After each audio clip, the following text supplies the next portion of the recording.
নেশা আর ভালোবাসার মধ্যে একটাই পার্থক্য, নেশা বেশি হয়ে গেলে ছেলেরা বমি করে আর ভালোবাসা বেশি হয়ে গেলে মেয়েরা বমি করে। আচ্ছা ঠাকুমা, একটা কথা বলো তো, আগেকার দিনের মানুষদের 20-22টা করে বাচ্চা হতো, কিন্তু এখন কেন হয় না? আগে তো মুখে নেওয়ার সিস্টেম ছিল না। বেকআপ। এখন খাওয়া হয়ে গেছে বলে তুমি আমাকে ছেড়ে দিচ্ছ? এটা তো প্রকৃতির নিয়ম, বাঘ তো হরিণকে খাবেই। আমি তোমার কাছে হরিণ? আমি রিলেশনে ঢোকার আগেই তো বলেছিলাম তোমার চোখ দুটো পুরো হরিণের মতন দেখতে। তুমি তো বলেছিলে আমার হাতটা পুরো বাঘের থাবার মতন। ঠিক আছে, তাহলে মনে পড়লে কল দিও। হ্যাঁ ঠিক আছে ঠিক আছে। দেখতে থাকো। দিন দিন পুরো গরমটা বেড়েই চলেছে, কি গরম লাগছে না? হ্যাঁ ঠিকই বলেছো, আমি আর আমার ছোট ভাই তো পুরো কালো হয়ে গেলাম। কিন্তু তোমার তো কোনো ছোট ভাই নেই।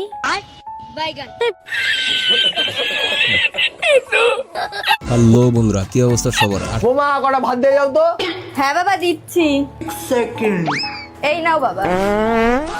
কি করো বাবা তুমি? খাওয়ার সময় পাত দিচ্ছ? কোন লজ্জা শরম বলে কিছু নেই? তোমার সামনে তোমার বৌমা রয়েছে। এই যে পাটটা তো আমিই মেরেছি। আহ কি গন্ধ তোমার পাতে, পুরো চুমু।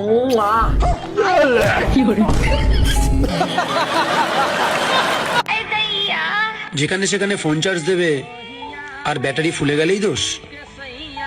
এটা কিন্তু ফোনের জন্য ছিল না। তো আরে দাদিটা রাইডে করতে কিরম কষ্ট হবে না, সে টোপিল ফেলে দায় গিয়ে থেকে নাও। দাদি তুমি কোনে যাও?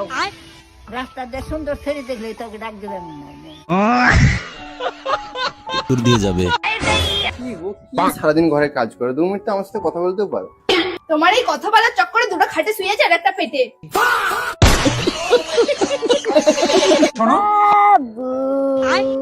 কাশ আমার বাড়ি যদি তোমার বাড়ির পাশে হতো না। তাহলে আর কি হতো, রোজ দিতাম, আবার কি হবে?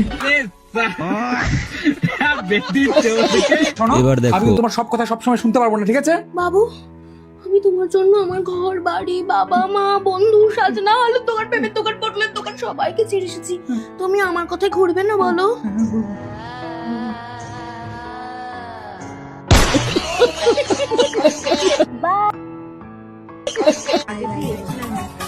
ভাই ভাই, আমি একটা কাজ পাইছি। ভাই ভাই, তোর জন্য আমরা গর্ভবতী। ভাই আমার খুব ভালো লাগছে ভাই শুনে, তুই কাজ পেয়েছিস। মোটা ওটা গর্ভবতী না, ওটা গর্বিত। হ্যাঁ ভাই, তোর জন্য আমরা খুব গর্বিত। তুই কাজ পেয়েছিস কংচুসুলোশন। খেপা আছিস না, এটা কংচুসুলোশন না, ওটা কংচুলোশন। তেল মাখিয়ে লোশন মাখি না ভাই, ওটা কংচুসুলোশন না, ওটা কংলেশন না, ওটা কংগ্রাচুলেশন। সহবাস করি ভাই। সহবাস? এটা বসবাস হবে না? কি করে?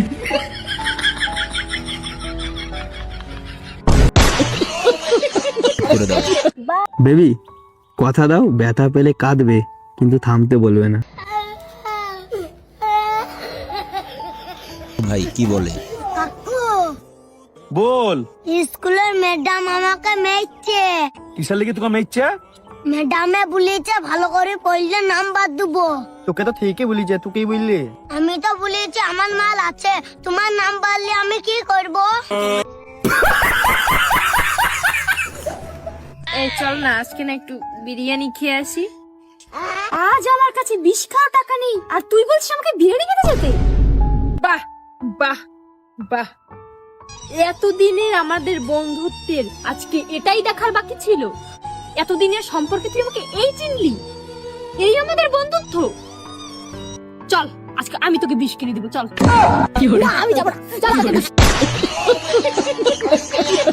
বিয়ে করতে খুব মন চায়, কিন্তু যখন ভাবি সকালে উঠে বাসন মাজতে হবে, ঘর মুছতে হবে, রান্না করতে হবে, তখন আর মন চায় না। প্লিজ আমাকে ক্ষমা করে দাও, প্লিজ প্লিজ আমাকে ক্ষমা করে দাও। এটা আবার কি লেখা আছে কে জানে, কিছুই তো বুঝতে পারছি না রে বাবা। লেখা পড়ো না জানলে যা হয় আর কি। দেখি ছেলেকে জিজ্ঞাসা করে। হ্যাঁ বাবু। হ্যাঁ বলো। এটার মধ্যে কি লেখা আছে একটু পড়ে বলতো। দাও দেখি। রুকো যারা, সবার করো। কিছু লেখা নেই। এই তো লেখা আছে তো।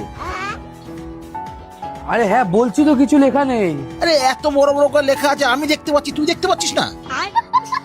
আরে আমি নাই মূর্খ, তুইও কি মূর্খ? আরে বললাম তো কিছু লেখা নেই। এত টাকা খরচা করে তোকে লেখাপড়া শেখাচ্ছি, এমনি এমনি